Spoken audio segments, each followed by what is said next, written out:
Você já parou para pensar em quantas vezes respira por dia? Milhares de vezes. E quantas dessas você percebe? Poucas. Talvez nenhuma. O ar entra, o ar sai, invisível, mas essencial. Sem ele, não há vida. E se eu te dissesse que existe um outro sopro, igualmente invisível, igualmente essencial, que sustenta não apenas seu corpo, mas sua alma, um sopro divino que muitos cristãos conhecem de nome, mas poucos experimentam de verdade? O Espírito Santo, terceira pessoa da Trindade, Consolador prometido, mas para muitos, apenas uma doutrina distante, um conceito teológico guardado nas prateleiras da mente. Falamos dele nos credos, cantamos sobre ele nos hinos, mas vivemos como se ele fosse opcional, como se a vida cristã pudesse ser vivida apenas com esforço humano, disciplina pessoal e boa vontade. E então nos perguntamos por que nossa fé parece tão pesada, tão seca, tão distante do que lemos sobre os primeiros cristãos. Talvez o problema não esteja na falta de conhecimento, mas na falta de reconhecimento. Conhecemos sobre o Espírito Santo, mas não o conhecemos. Sabemos que ele existe, mas vivemos como se estivéssemos sozinhos.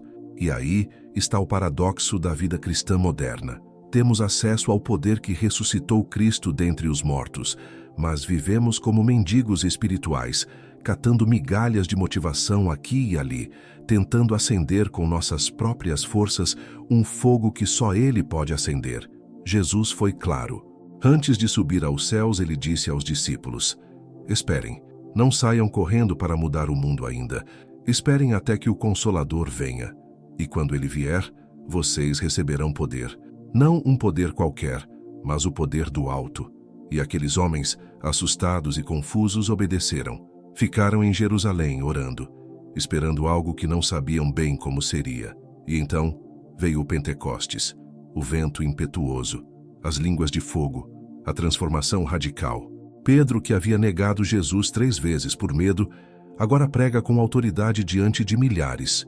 João, que queria chamar fogo do céu sobre os samaritanos, agora escreve sobre amor.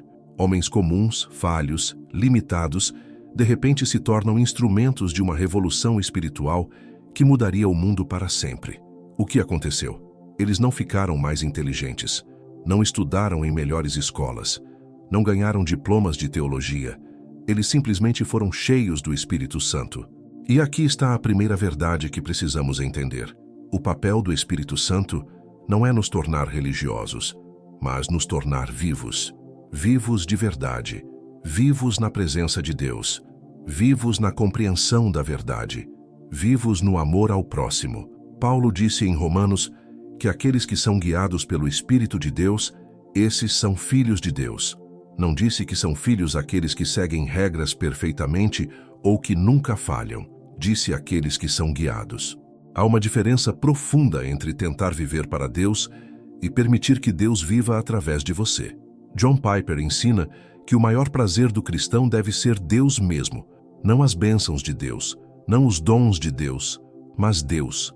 E é o Espírito Santo quem nos capacita a ter esse prazer. Ele é quem abre nossos olhos para a beleza de Cristo. Ele é quem torna a Bíblia viva em nossas mãos. Sem Ele, as Escrituras são apenas tinta sobre papel. Com Ele, cada página pulsa com a voz do próprio Deus falando diretamente ao seu coração.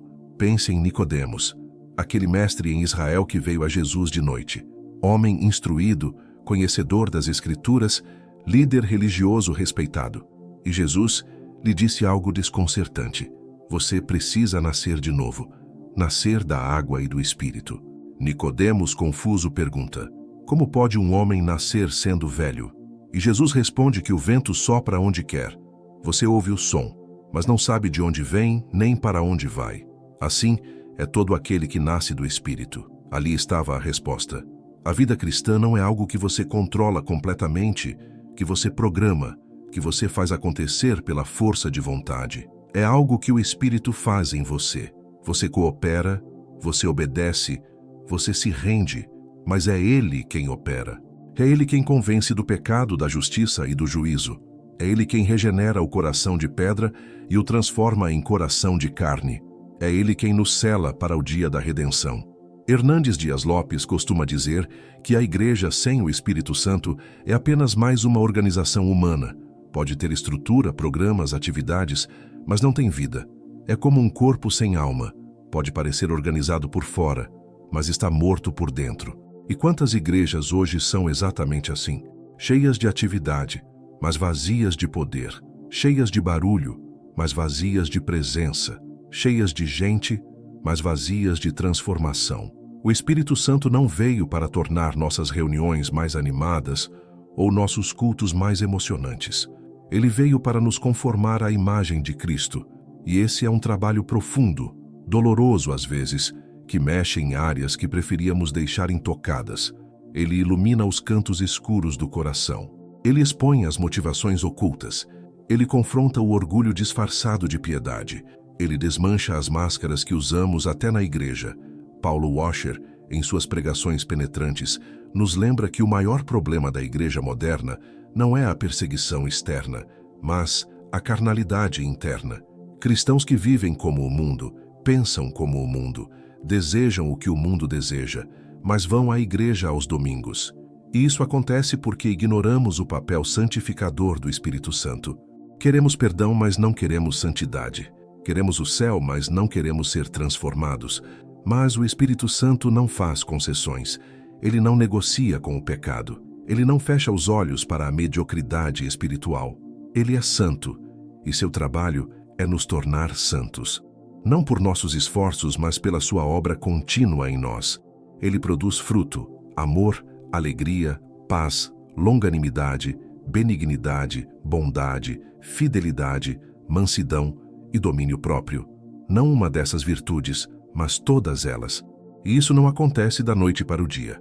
Pense em uma árvore. Você não acorda um dia e encontra frutos maduros pendurados nos galhos que ontem estavam vazios. O fruto é o resultado de um processo. Raízes profundas, seiva fluindo, sol e chuva, estações passando. Assim é o fruto do Espírito. Ele cresce gradualmente, à medida que permanecemos conectados à videira verdadeira, que é Cristo.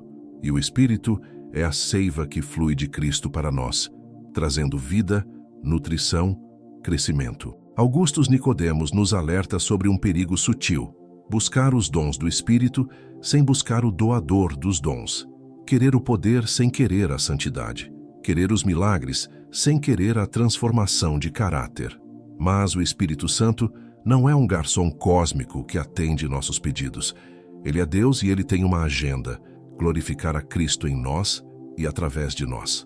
Tudo o que ele faz tem esse propósito. Todo dom que ele concede, toda capacitação que ele dá, toda direção que ele oferece, é para que Cristo seja exaltado. E aqui está uma verdade que muitos esquecem: o Espírito Santo não fala de si mesmo.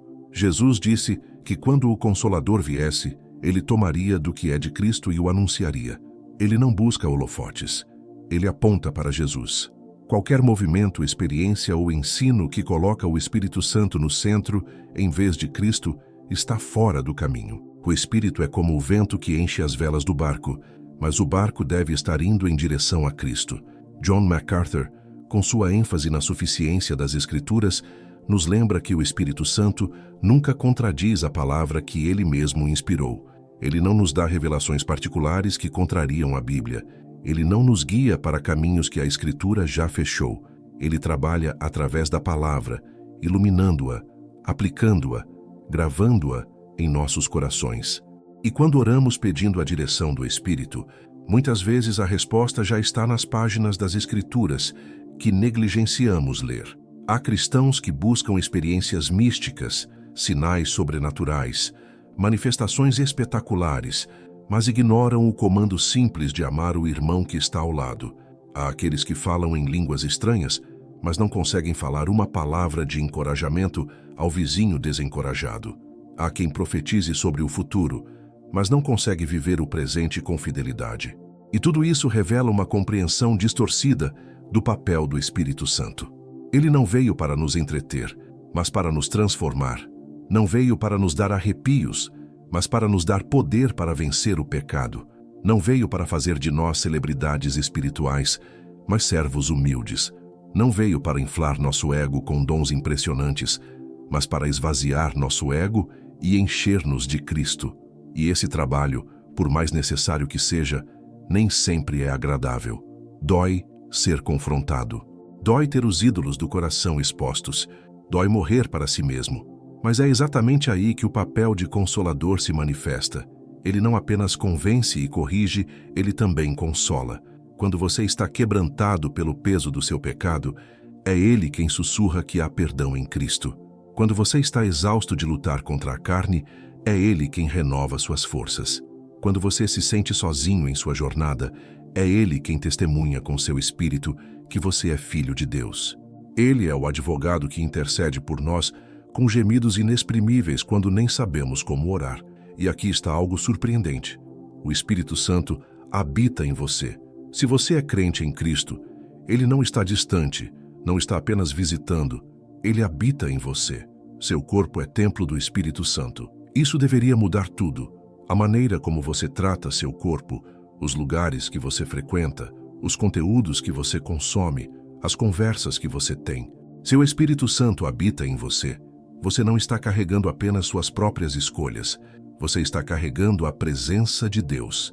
Então, como vivemos essa realidade na prática? Primeiro, paramos de tentar fazer a obra de Deus com a força da carne. Paramos de achar que somos autossuficientes. Reconhecemos nossa necessidade desesperada dele a cada momento. Segundo, cultivamos sensibilidade à sua voz. Ele fala, mas geralmente não grita. Fala através da palavra, através da paz que vem ou não vem, através de circunstâncias, através de irmãos maduros. Aprendemos a discernir o que é dele, o que é nossa própria voz e o que pode ser do inimigo. Terceiro, obedecemos prontamente quando ele nos convence de algo. Não adianta saber que algo está errado e continuar fazendo. Não adianta sentir o impulso para perdoar e guardar rancor. Não adianta ser tocado por uma verdade nas Escrituras e não deixar que ela mude sua vida. A obediência é a porta pela qual o Espírito Santo traz mais plenitude. Quanto mais obedecemos, mais experimentamos dele. Quanto mais resistimos, mais entristecemos e apagamos sua obra em nós. Quarto, vivemos em comunidade. O Espírito Santo não opera apenas individualmente. Ele opera no corpo de Cristo.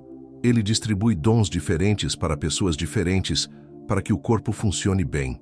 Seu dom não é para você, é para os outros. E você precisa dos dons dos outros. A vida cristã isolada é uma vida cristã empobrecida. Precisamos uns dos outros para crescer, para sermos corrigidos, para sermos encorajados, para sermos desafiados. Quinto, cultivamos uma vida de oração constante. Não orações decoradas, mecânicas, religiosas, mas conversa real com Deus. E o Espírito Santo é quem nos capacita a orar de verdade. Sem ele, nossas orações são apenas palavras lançadas ao vento. Com ele, são incenso que sobe até o trono de Deus. Ele nos ensina a orar segundo a vontade de Deus, alinhando nossos desejos com os propósitos divinos. A vida cheia do Espírito não é uma vida de perfeição, mas de dependência. Não é uma vida sem lutas, mas uma vida onde não lutamos sozinhos.